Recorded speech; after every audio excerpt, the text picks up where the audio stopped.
Um, so this is a really important time, and I think it's why many of us are here. I'm here. I was going to be here anyway, but we've had our, as many of you know, and many have participated, rallies for justice and equality on the streets of Tillamook, main corner of First and Highway 101, and twice we've put a young man who was there being a part of the demonstration to the test by asking him to say a few words. We asked for people, there was a young group of uh, Tillamook young people who had been out nightly for, I think, 2 weeks, every night, 3 weeks, all right, every night following the murder of George Floyd. And we had trouble getting a hold of people so that we could link our rallies together. And Elijah stepped forward and said that he was there and gave a wonderful impromptu message that was inspiring. 2 weeks in a row, we put him to the test, and I thought, this is so wonderful. We really need to give him a chance to organize his thoughts more than an impromptu 2-second message to people as they're getting their signs out on the street. So Elijah is a recent high school graduate. He's on his way to Wesleyan, is that correct? University. And um, any more than that, I'm just going to let him tell you about himself. And I think we'll have a little time for a question and answer at the end of his presentation. So Elijah, the floor is yours. Thank you for being here. Yeah, thank you guys for having me. I was going to introduce myself at the start, but we already have that taken care of. So yeah, I'm just here to talk to you all about how our policing system, at its core, must be overhauled. You see, despite representing 13% of the US population, Black people make up 33% of sentenced people in prison. Now, before continuing, we must address how this issue cannot be boiled down to black on black crime, for a variety of reasons. First of all, most crime is proximity-based. Due to de facto segregation, redlining, and persistent generational poverty, Black people are much more likely to live around other Black people in the first place. Likewise, white people are much more likely to live around other white people. But then we never talk about white-on-white crime. Moreover, using police arrest statistics to claim Black people are more likely to perpetuate crime is innately flawed. For example, 28% of all people stopped by the Los Angeles Police Department in the last 6 months of 2018 were Black. Black people account for just 9% of Los Angeles' population. According to the Bureau of Justice Statistics, Black people are about 5 times more likely than white people to face police-initiated contact in the first place. Black people are also 20% more likely to be stopped for a broken taillight. Despite similar rates of drug usage, the imprisonment rate of Black people for drug-related charges is almost 6 times that of their white counterparts. In short, this mythologized black-on-black crime is not the issue. Certainly, urban crime needs to be addressed. The fact that homicide against Black victims is less likely to be investigated or solved than that of our white counterparts is disgusting. But we cannot blame hurting communities for continuing to be hurt. Which brings us to the issue. Police harm already hurting people and communities.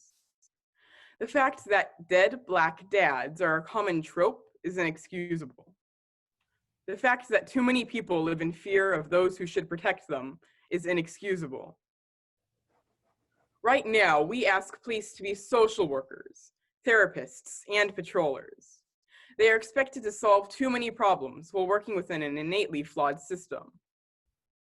With only 840 hours of training, police are expected to talk people off of bridges, to somehow aid the homeless, to perform traffic stops, and stop both violent and nonviolent crimes, and address addiction, and solve mental health issues.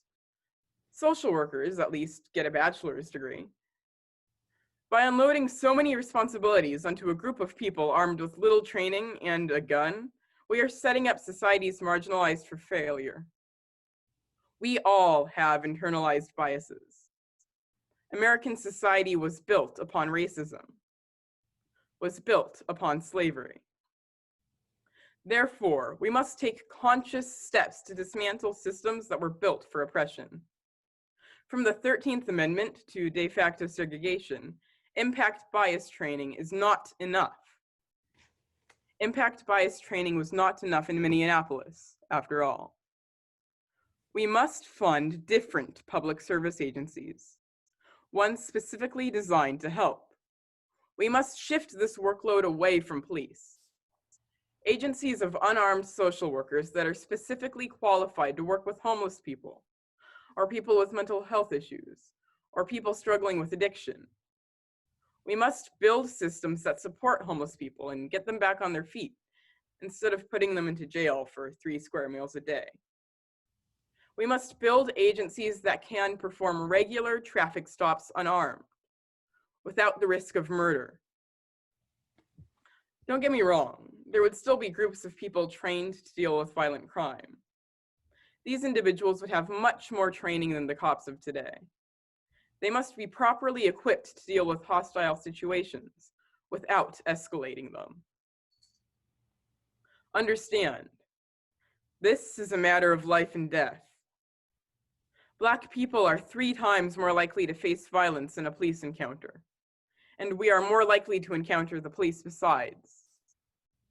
Our entire criminal justice system serves to harm Black Americans. Personally, I've been stopped by police 7 times in the last year, thrice by state troopers, and 4 times by local police. I've also spent the last 4 months in self-quarantine. Assuming a Black person isn't murdered by the police, they'll still face harsher sentences for the same crimes than their white counterparts. So when I say defund the police, I mean it. Moving funding away from the police shifts emphasis to other programs that can actually help. I want to live. I want my friends to live.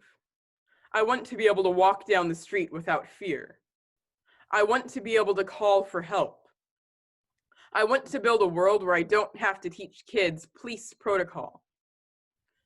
I want to be just a little bit more safe. And I'll be damned if I fail to make that dream a reality. So help me.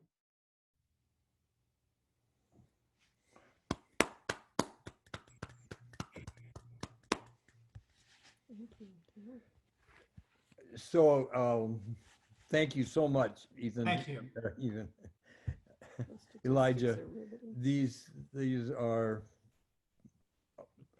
all words that we need to hear. We need to take them to heart. We need to act. And I'm just so excited about knowing you and being able to watch you as you grow and learn, and it's going to be really interesting to see what you as a young person do. Do we have questions from the floor? I see Kathy Blevins.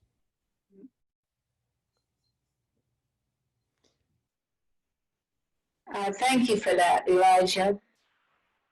I was thinking about you when I heard about Lincoln County's mandated face mask ruling, or whatever you would call it, by the governor. And then subsequently, the ACLU came in and they ended up excluding people of color from wearing face masks to avoid profiling.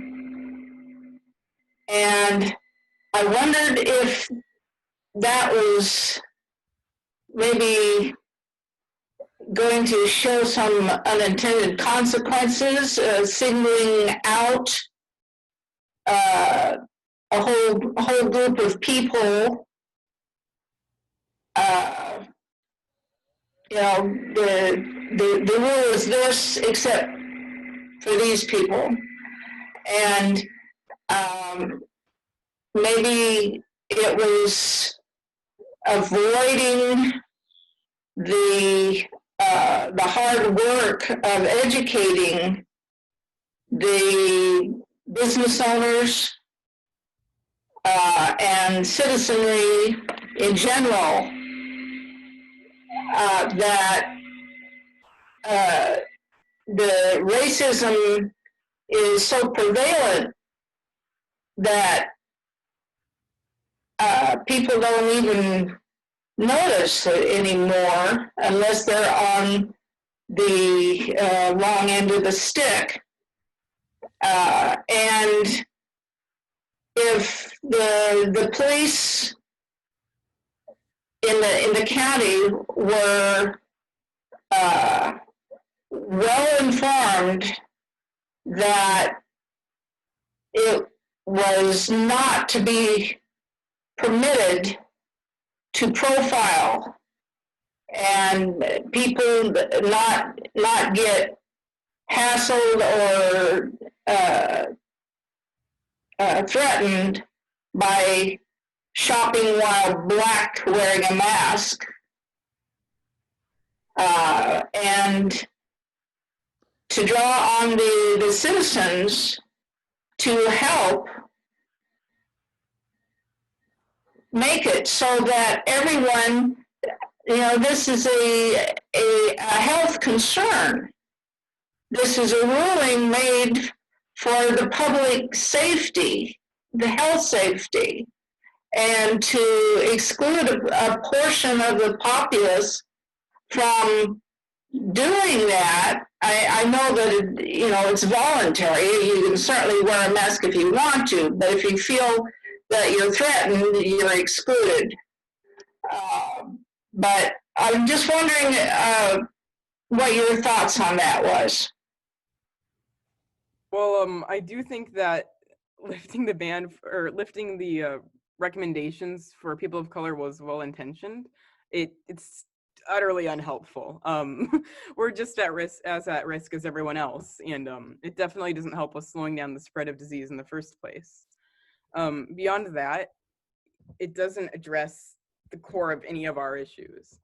I do believe that actual rules, like laws, do need to be in place that make it illegal to profile in the first place. But the laws by themselves don't stop profiling.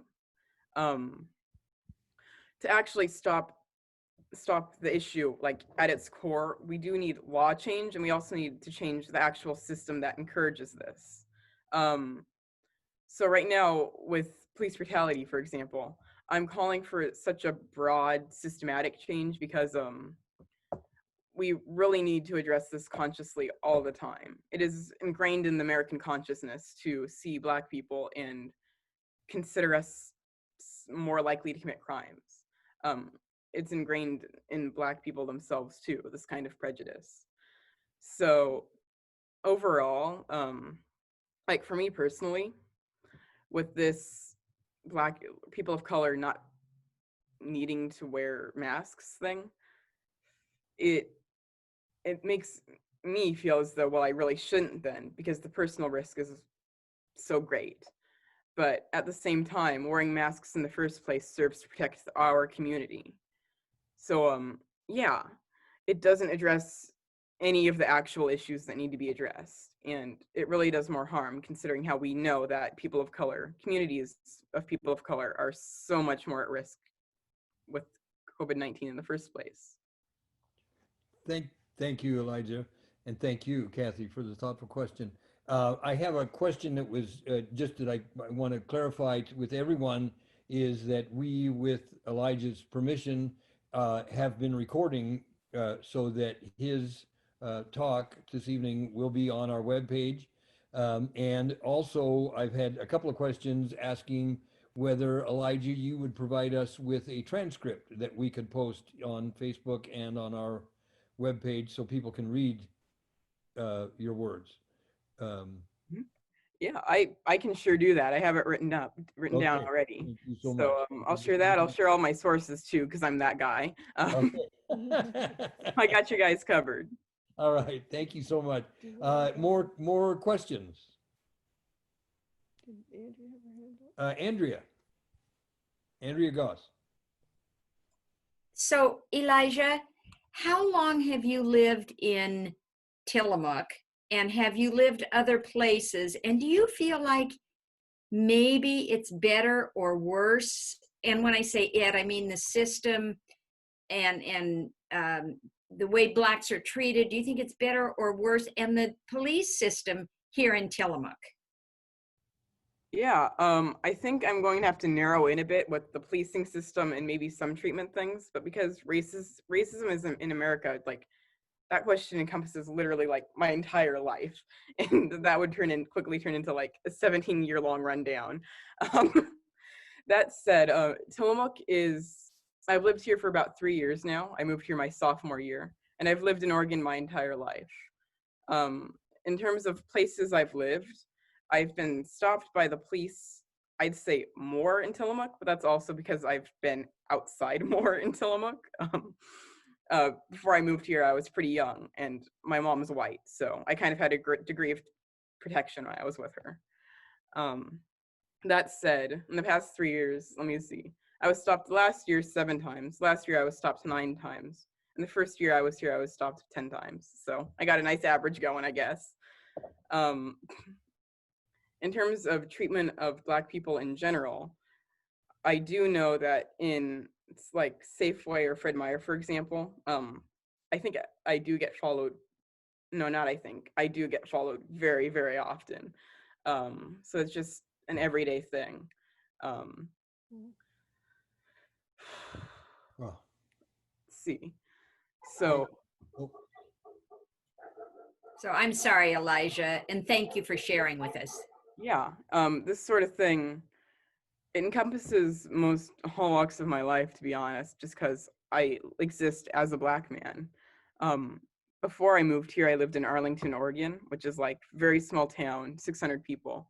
And the community in and of itself was blatantly racist, to be frank. Like it wasn't even subtle. And then NAACP did come down and send representatives to speak with the school and the school board. So in terms of places I've lived, Tillamook is a step up. I have not seen any KKK flyers in my yard yet, so that's pretty great. I have to emphasize that racism in America is like, it's definitely still a thing. Just because some people, you personally don't experience it doesn't mean it's not prevalent. And I feel like I can't stress that enough. thank you, Elijah. So we have a question from Emily Cordo. Emily?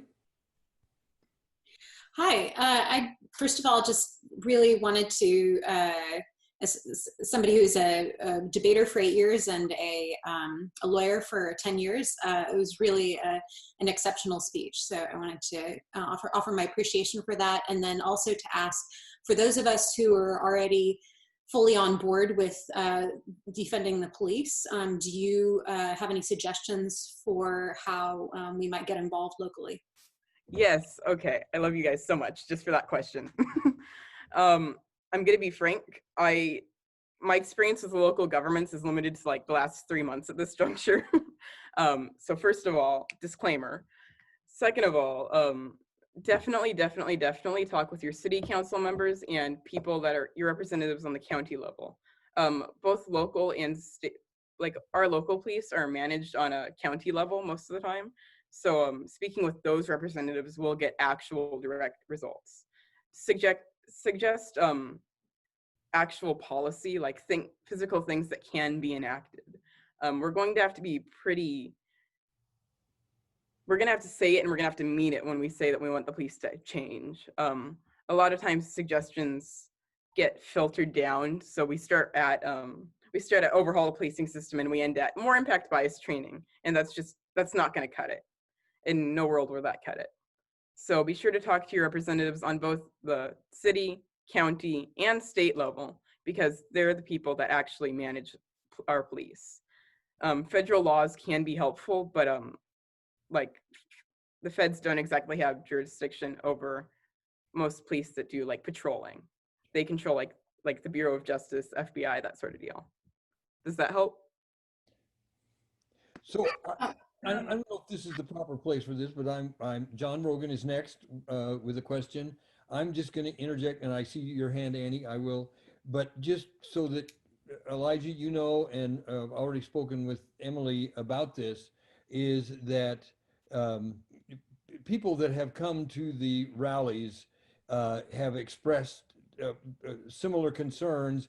And so we are in, and this has not been presented to, I was going to present this idea in the new business area of our meeting tonight, but I would like to see Tilco Dems take an active role in organizing a town hall slash forum, I'm not sure what names, but that would call on all of our police agencies, we have 5 separate agencies serving Tillamook County, and the government agencies, city councils, county commission, um, state representatives, any, have to keep it into a ball, but something where we produce an online Zoom town hall forum to discuss policing in Tillamook County and what procedures are used, what enforcement guidelines they are given as far as to not only enforcing the laws, but enforcing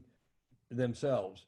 And I think that it's just critical that we do this. And so I'm if anyone and everyone that's interested in helping formulate this, please email me or anyway, I guess send a message that you'd like to be involved.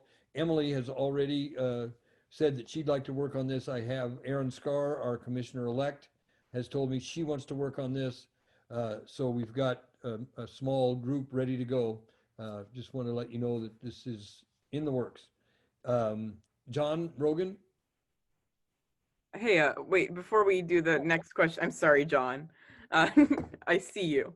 But I do want to emphasize right now that like I am calling on like the police to not exist the way they do now, like entirely. This isn't this can't be an immediate thing. You can't snap your fingers and have a dozen people that are trained and ready to go.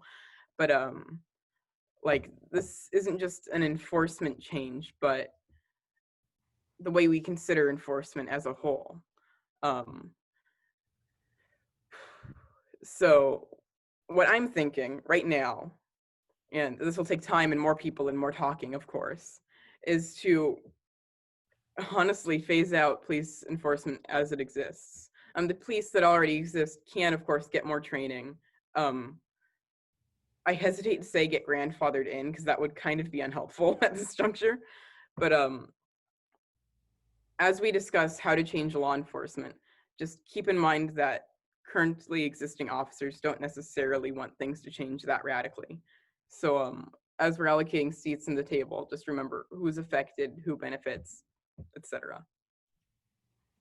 Okay, now John.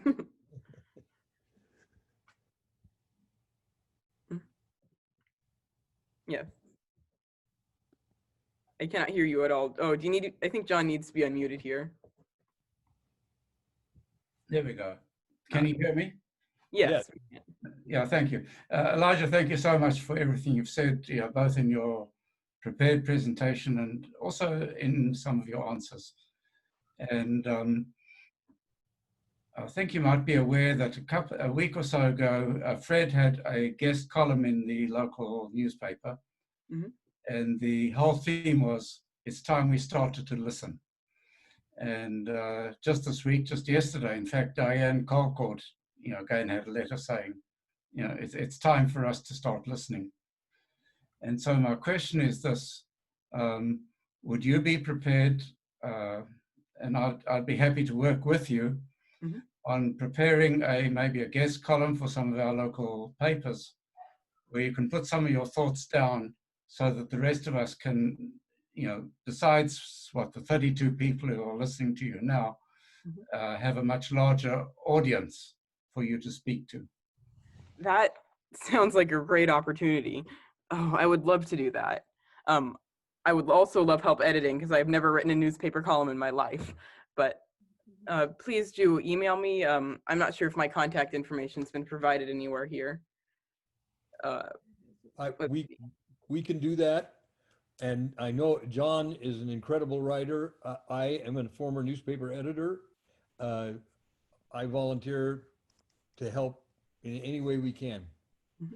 Yeah, just like I gotta ask, just while we're here, what were you thinking about like the newspaper column, like centering around police brutality, I assume, or is this just an open platform? What's your goal? Yeah, I think we could start with the transcript of what you said. Mhm. And then, in your answers, you've kind of elaborated and, got more specific, I think, especially on what policing should look like. But we need to get it down to something like 500 words Mhm. and then submit it to, local papers up and down the coast. That sounds wonderful. I would absolutely love to do that. It Well, sounds like you help a lot of people. Yeah. let's work together. And if let's work through Fred. Fred has my contact. I think Fred has your contact email. Yes, I do. And let's put something together. And you can edit it. Say what if we've kind of captured the spirit of what you've said, and then we'll show you how to submit it. Okay. And I'll be sure to send Fred a copy of the transcript in the first place too, so we can. Yeah. Sounds like a plan. I Okay. can't wait to read that. I just wanted to let everyone know that there's a special session going on right now, and one of the major topics that they're going to be covering is police reform. So it's a really important time for us to contact our representatives. Representative Mitchell is still HD 32, and then Representative Gumberg down to the south of Tillamook County, southern part, and then Senator Roblin and Senator Betsy Johnson. So if anyone needs help getting contact information for your legislator, let me know. I believe that we still have that information on our website as well. But a personal call or email, you can use any of the amazing points that Elijah brought up, or anything else that you've absorbed. Just saying, I care about this issue and I'm your constituent, then I would like you to take action. I'd like you to look at systematic racism. I'd like you to look at oversight of the police, etc. As important and powerful. Also, just separate quick note, Tony and I both work for Unite Oregon, which is a statewide organization that works on racial justice issues and has been sort of leading the charge on police reform. Nowhere near what we need, but I would encourage everyone to follow what Unite is doing, because there's some big stuff that's going to be happening in the next few months. So yeah, thanks everybody. Amy, could you repeat, what's the name of the organization? Unite Oregon. Unite Oregon, thank you. Sonia. Well, I would propose that, because this is an issue that so many people are interested in, people who have been the core, active people in the Democrats, but also people that came to us through our outreach, through our Progressive Action Tillamook email list and Indivisible. And I think at this juncture, the legislative committee is sort of responsible for formulating legislative, our recommendations formal recommendations as a party. I know things are going to be moving really quickly, but I'm not sure, but it would be really, having a forum is one thing, but also researching what is actually being done in this county. What are they doing other places? What's going to come down from the state? What do we want to recommend that our local governments do above and beyond whatever comes out of the state thing? So I don't know if that would be creating an ad hoc committee, like a caucus on focusing on police and criminal justice reform, or that would be through the legislative committee. But I think the more people who can assist with that, the farther along we'll get faster. Mary. Thank you, Elijah, for all your all your passion as well as your strong words.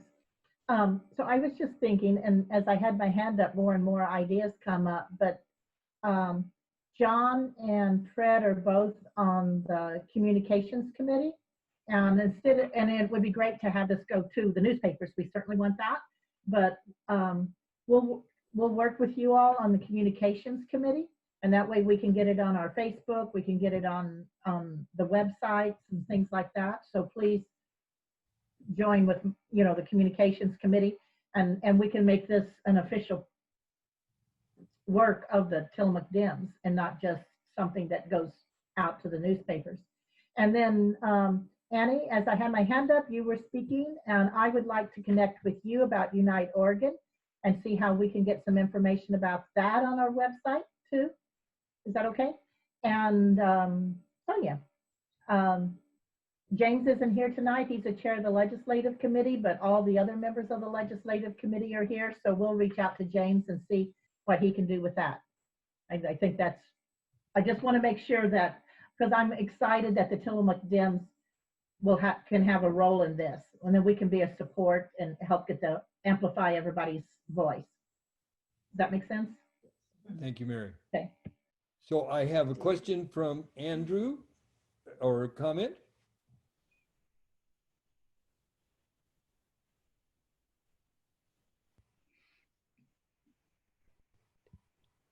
We need to unmute Andrew.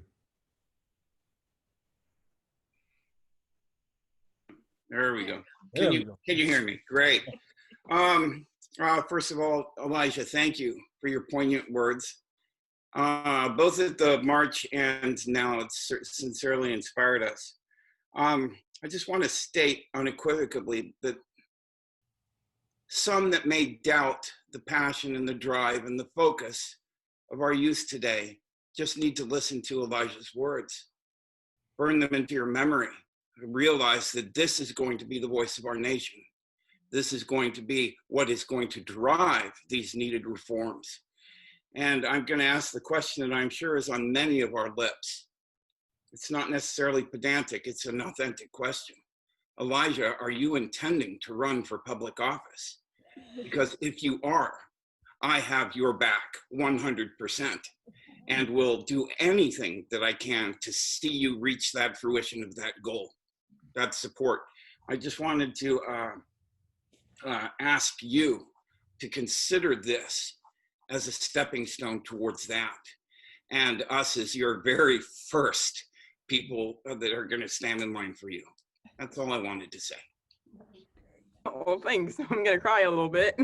No, that's wow. I don't even know where to start, to be honest. For the record, I am a 17-year-old kid who just got into college, so I am doing my very best. I guess that's all anyone can say, really. I plan on majoring in too many things. One of them might have to do with law. I keep an eye out, that's all I have to say. You'll probably hear from me again. Thank you for your support. So I think we have time. One more question. Anybody? I'm looking for hands. Dave, Yep, David. Oh, I see David McCall. So thank you. So Elijah, this is really great what you've told us and what you've said here tonight. I would like to ask you, and I think it was really good information that Commissioner-elect Aaron Scar has committed to be part of this conversation and working group.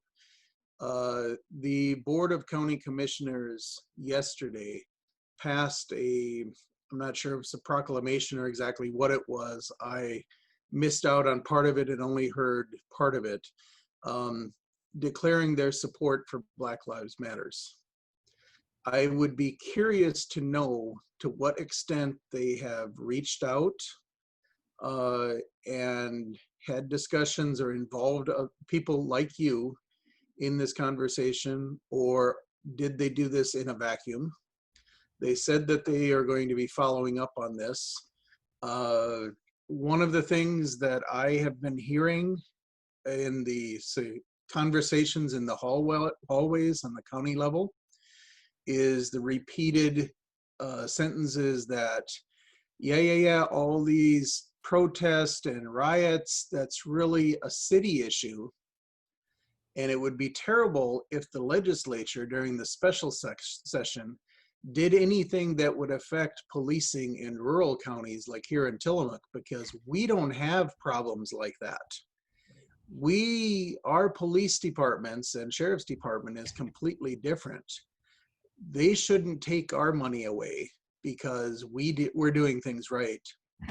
And having you sit here and say that you have been stopped X times, 7 times last year, 9 times the year before, the details, you're averaging 8.2 is an exact contradiction to what that has been said in the hallways and is being said around about our police force. And I say that also as mayor of a city, which is now in a few days will be the only city in Tillamook County that does not have its own police force and has terminated its contract with the county sheriff's department, because the sheriff's department, not on this matter, but month after month, did not listen to our requests. They were not responsive. They were not fulfilling the contract like we wanted. So we don't have our own police force or a contract with anyone else. We're just relying on them to help us out. So we have a very different voice at the table. But what you've been saying needs to be heard at those other levels as well. And I would have loved to have heard you speak at the commissioners meeting yesterday when they adopted their proclamation, because they may have had a very different view when they did it. And I would say the only mistake that you have made up until now is that you moved to Tillamook. Because if you were living in Bay City, I have an opening on the council right now. And we'd work with you even though you're only 17. Yeah, I'm not sure how legal that is, but and I'm also moving in a few months, but I'll still take it. We'd figure it out. I'll fly in every weekend. All right. Well, once again, Elijah, from your few words at the rallies to this, you have completely captivated and given us hope that there's a chance that we can begin to correct this systemic problem that is so ingrained in all of us that we are not even aware. And you have brought new awareness to all of us, and thank you so much. Please, everyone, we will be in communication with Elijah. He's going to we will get posted the words to his speech. We'll watch the Headlight Herald and other papers for more through the summer months. And I'm sure even after you've gone off to university, we will be in contact. So I want to say one more item about this. I have heard from a reliable source that there is an active KKK based in Wheeler, and I am going to try to find out who they are so that we can notify the police. Hopefully they won't be in it, so they can monitor and figure out how to monitor their activities and out them to the community, because that kind of hatred really doesn't need to be vented in our backyard. Tillamook has a long Diane, history with the KKK, so it's kind of two things. First of all, Diane, I think she has something to say real quick here. If we could unmute her for a moment. Oh, please, thank you. I didn't see Diane's hand. next page. That's why you're not looking at it. There, okay? Hear me? Yes. Okay. I think that you need to get everybody's emails so you can start building your donor base for when you run for office. We can help with that. All right. So again, Elijah, thank you. And I know I think most of us would like to just sit and chat with you for much longer, but we have some other business to take care of. So